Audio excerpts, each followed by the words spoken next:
कहते हैं ऐसा लोग। तो आज कृष्ण जो तुमसे मांगेगा तुम दोगे? युद्ध के क्षेत्र में और स्वयं कृष्ण तुम मांगोगे और मैं ना दूं? हाँ, यदि तुम मांगोगे तो मैं अवश्य दूंगा। तो तुम मुझे 3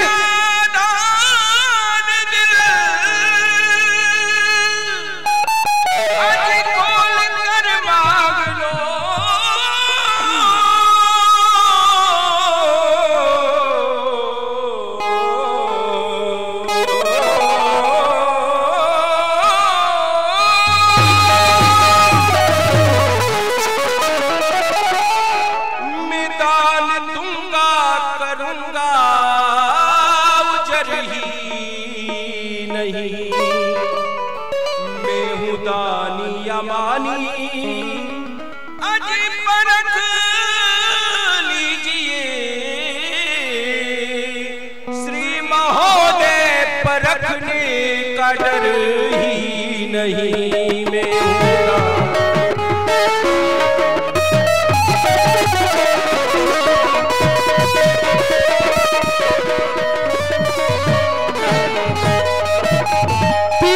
तीन वचन दो, यदि दे सकते हो तो मुझे 3 वचन दो। अब मांग ही लो, दे दिए 3 वचन। तुम जो मांगोगे वो दे दूंगा।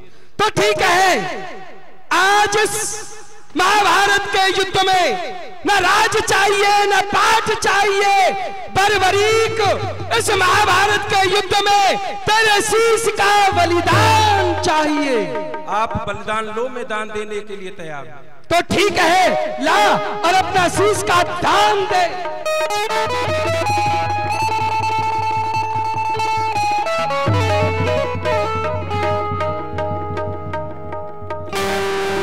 बोलो शीश के दानी की। आज अंतिम युद्ध है, याद रखना। जहां मैं तुमसे इशारा करूं तुम्हें बस वहीं पर दुर्योधन के प्रहार करना है गदा का। याद रखना, मेरे ऊपर दृष्टि रखना। जाओ युद्ध करो।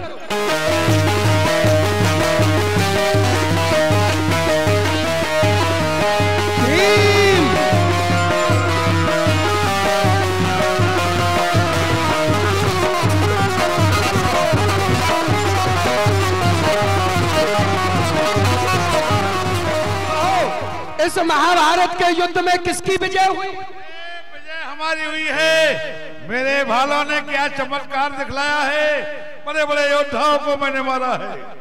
तो इन पांडवों को अभिमान हो गया है, इनका अभिमान इनका ही रक्त चूर करेगा।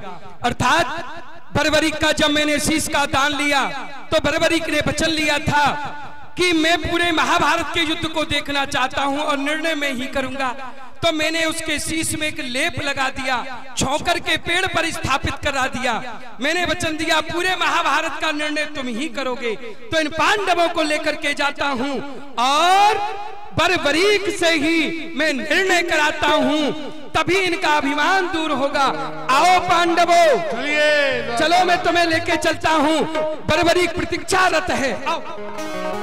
पुत्र बर्बरीक, मैं तुमसे पूछना चाहता हूं, इस महाभारत जैसे युद्ध में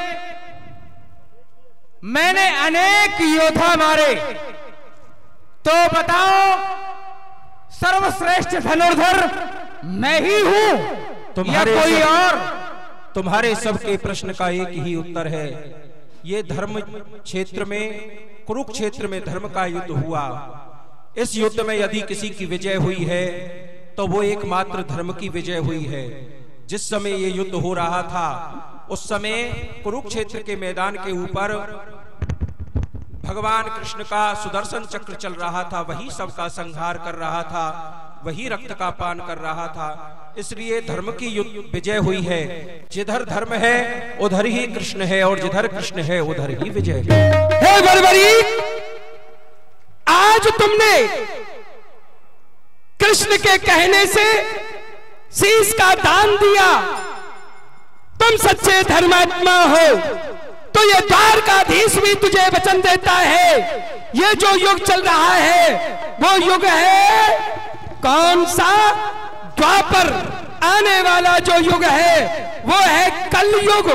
कलयुग में तुम मेरे ही समान पूजे जाओगे। तुम्हारे खट्टांग प्रदेश में श्याम सरक के रूप में प्रकट होगे। तुम्हें लोग बाबा खाटू श्याम के नाम से जानेंगे। लोग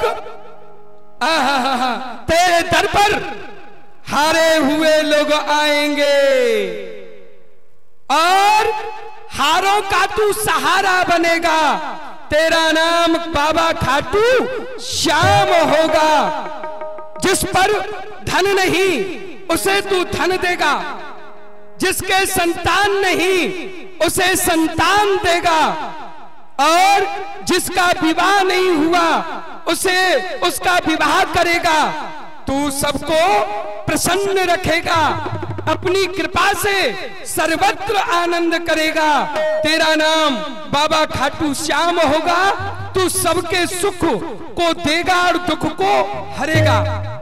प्रसन्न रहे पुत्र, प्रसन्न रहे। आओ आरती। सीमा, अशोक, जैन जी, चुप कर जाओ। ये सोचो कृष्णा, संजय, सब लोग आए आरती के लिए। मंच पर अशोक जी, अनिल जी, थाना से भक्त लोग जो पधारे हैं। अनिल कलयुग का राजा खाटू नरेश, हरे